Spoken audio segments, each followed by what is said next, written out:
Hello students, स्वागत है आपका pi classes bye Sachin Malik में। आज का हमारा टॉपिक क्लास 9th के लिए वर्कशीट नंबर 37। इसमें हम सीखेंगे हीरोन्स फार्मूला, हीरो का सूत्र। तो ये जो सूत्र है ये त्रिभुज का क्षेत्रफल निकालने के लिए ही है। कौन से त्रिभुज का? जिसकी तीनों भुजाएं अलग अलग दी हुई हों। इससे पिछली वर्कशीट में हमने इसका इंट्रोडक्शन पढ़ लिया था। हमने उसमें कौन सा फार्मूला सीखा था? 1/2 आधार गुणा लंब, 1/2 बेस गुणा क्या होता था? हाइट। तो अब यहाँ पर हम नया टॉपिक हमारा स्टार्ट होता है, हीरोन्स फार्मूला। आइए समझते हैं इस वर्कशीट का कंप्लीट सॉल्यूशन। तो देखो बच्चों, वर्कशीट नंबर 37, इसमें हमें क्या बताया गया है? इसका टॉपिक क्या है? हीरोन का सूत्र यानी हीरोन्स फार्मूला। ये किस लिए यूज होता है? ये त्रिभुज का क्षेत्रफल निकालने के लिए यूज होता है। कौन से त्रिभुज का क्षेत्रफल?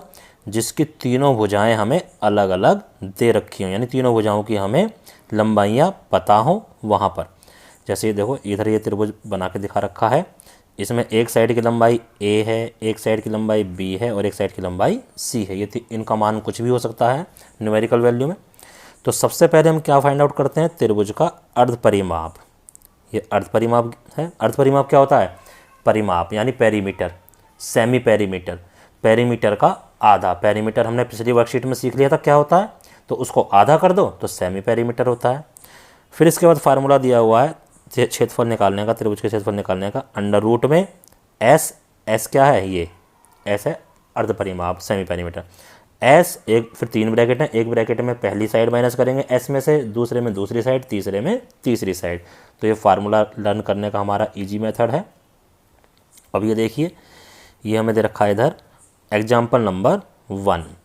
ठीक है, तो ये हमारे पास हो गई ए साइड। इसको ए मान लिया इन्होंने। ए कितना है? 13। इसको मान लिया बी, ये कितना है? 14। और ये कितना है? सी मान लिया इसको 13। तो पी क्यू आर का हमें क्षेत्रफल निकालना। सबसे पहले एस निकालेंगे, तीनों साइड का सम अपॉन 2। तो तीनों साइड का सम आया हमारे पास 42। 42 को 2 से डिवाइड कर दिया, 21 सेंटीमीटर। नाउ अब इसका एरिया, फार्मूला वही स्क्वायर रूट में। सबसे पहले क्या? एस, फिर एस माइनस ए, S minus B, S minus c. इन ब्रैकेट को सोल्व करके यहाँ लिखा 21, 8, 7 और ये आ गया हमारे पास 6। तो देखो, इसको अब स्क्वायर रूट निकाल रखा है। स्क्वायर रूट इन्होंने डायरेक्ट निकाल के दिखा दिया, 84 सेंटीमीटर स्क्वायर आया। मैं तुम्हें थोड़ा सा इसका एक मेथड हल्का सा बता देता हूँ कि इसको हम कैसे कर सकते हैं। देखो, हम स्क्वायर रूट के अंदर ये जो भी हमारे पास वैल्यूज आ रही हैं, हम इनका फैक्टराइज कर लेंगे। जैसे 21 है, 21 को हम लिख लेंगे 3 × 7। 8 है, 8 को हम 3 बार 2 लिख सकते हैं। फैक्टराइज कर लिया पूरा कंप्लीट। उसके बाद 7 अकेला है, 7 का तो हम कुछ कर ही नहीं सकते। और 6 को हम लिख सकते हैं 2 × 3। अब देखो जैसे 3 यहाँ भी है और 3 यहाँ भी है, तो अगर ये बाहर निकलेगा तो ओनली 3 आएगा। 7 है तो बाहर 7 आएगा। देखो, ये जो 2 है इनमें से एक जोड़ा बाहर आ गया, और जो 2 2 बचे उनमें से एक जोड़ा। अब इनको मल्टीप्लाई कर लो, ये हमारा 84 ही आएगा। साथ में सेंटीमीटर स्क्वायर जो यूनिट होती है एरिया की। ठीक है, अब आओ, ये नेक्स्ट एग्जाम्पल है हमारे पास, एग्जाम्पल नंबर 2।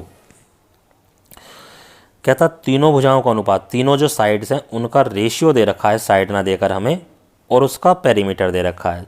तो अगर हम रेशियो हटाएं तो साइड हमारे पास क्या क्या हो जाएंगी? एक तो ये हो गई 12y, कोई भी कांस्टेंट लगा दो। इसको हम a ले लेते हैं, ये हो गया हमारा b और ये हो गया हमारा पास c। तो ये तीनों साइड है। तीनों साइड को अगर मैं ऐड करूँगा तो क्या निकलेगा? पेरीमीटर ही निकलेगा। और पेरीमीटर देखो हमें गिवन है, तो तीनों साइड को ऐड करा, पेरीमीटर के इक्वल हमने रख दिया। लेफ्ट हैंड साइड वालों को ऐड करके आया 54y, और ये हमारे पास 540 के इक्वल है। 54 से डिवाइड करा तो y की हमारे पास वैल्यू फाइंड आउट हो गई। तो y की वैल्यू a में रखो ऊपर, 12y में, 17y में और 25y में। तो a b c की हमारे पास वैल्यू फाइंड आउट हो गई क्या? ये 120 सेंटीमीटर, 170 सेंटीमीटर एंड 250 सेंटीमीटर। अब करते हैं क्वेश्चन। सबसे पहले क्या निकालेंगे? S is our semi perimeter. Perimeter given है, उसको 2 से डिवाइड कर दिया, सेमी पेरीमीटर। फिर ये यहाँ पर फार्मूला लगा दिया, अंडर रूट में एस माइनस ए, S minus B, S minus C. तो एस एज इट इज़, ये एस माइनस ए को सोल्व करा, फिर एस माइनस बी को, फिर एस माइनस सी को। जैसे ऊपर हमने फैक्टर्स करके बाहर निकाल लिया था, इसी टाइप से इसका आंसर आ गया हमारे पास 9000 सेंटीमीटर स्क्वायर। सिंपल क्वेश्चन है। आइए करते हैं क्वेश्चन नंबर 3। देखो क्वेश्चन नंबर 3 में क्या कह रहा है ये। अब कह रहा है एक समद्विबाहु त्रिभुज, यानी समद्विबाहु का मतलब आइसोस्केल्स। आइसोस्केल में दो जो उसकी बराबर भुजाएं हैं वो तो 12 हैं, मान लो एक बार है, दूसरी बार है और तीसरी इन्होंने क्या मान ली वाई, ठीक है। और ऐसे ही इसका पेरीमीटर दे रखा है यहाँ पर, तो ये तीनों को ऐड करके पेरीमीटर के इक्वल रख लेंगे। इससे क्या होगा, वाई की वैल्यू आ जाएगी। तो पता चल गई तीनों साइड, मान लो ये ए है, ये वाली बी है और जो वाई की वैल्यू आई है 6, ये हमारी सी है। तो सबसे पहले सेमी पेरीमीटर निकाला यहाँ पर, ठीक है। और जब सेमी पेरीमीटर निकाला तो उसके बाद क्या आ रहा है, सेमी पेरीमीटर निकालने के बाद हमने फार्मूला रखा किसका, वही एस माइनस ए, ये रहा, ठीक है। एस माइनस ए, एस माइनस बी और एस माइनस सी, इस टाइप से हमारे पास आ गया। सोल्व करो। अब ये 9√15 आया, यानी जिसका स्क्वायर रूट निकल सकता है उसको हम बाहर ले आए, जिसका स्क्वायर रूट नहीं निकल सकता उसको स्क्वायर रूट के अंदर ही रहने दिया। और इसको पॉइंट में निकालने की कोई आवश्यकता हमारे पास नहीं है, इसको ऐसे ही हम छोड़ देंगे। अब देखिए नीचे क्वेश्चन दे रखे हैं, स्वयं प्रयास कीजिए। तीनों साइड दे रखी हैं, पहले वाले क्वेश्चन के पहले दोनों पार्ट में तीनों साइड दे रखी हैं। तो इजीली ए बी सी मान लो, सेमी पेरीमीटर निकालो, एरिया ऑफ ट्रायंगल निकाल लो बाय हीरोन्स फार्मूला। दूसरा क्वेश्चन दे रखा है सबसे नीचे, एक त्रिभुज का क्षेत्रफल दे रखा है, उसकी दो भुजाएं दे रखी हैं, तीसरी भुजा हमें नहीं पता, तीसरी भुजा को क्या मान लो, एक्स मान लो, और परिमाप पता। तो तीनों भुजाओं को जोड़ के परिमाप के बराबर रख देंगे, एक्स की वैल्यू निकल जाएगी, तीनों साइड आ गई। अब तो तुम्हें पता ही है क्या करना है। अब तो इजीली हम इसको कर सकते हैं, किससे, हीरोन्स फार्मूला से। तो ये थी आज की वर्कशीट जो कि बहुत ईजी थी। आपको सिर्फ क्या करना है, जो नीचे स्वयं प्रयास कीजिए वाले जो क्वेश्चन दे रखे हैं इनको अपनी कॉपी में करना है और अपने टीचर को उसे व्हाट्सएप पर भेजना है। धन्यवाद।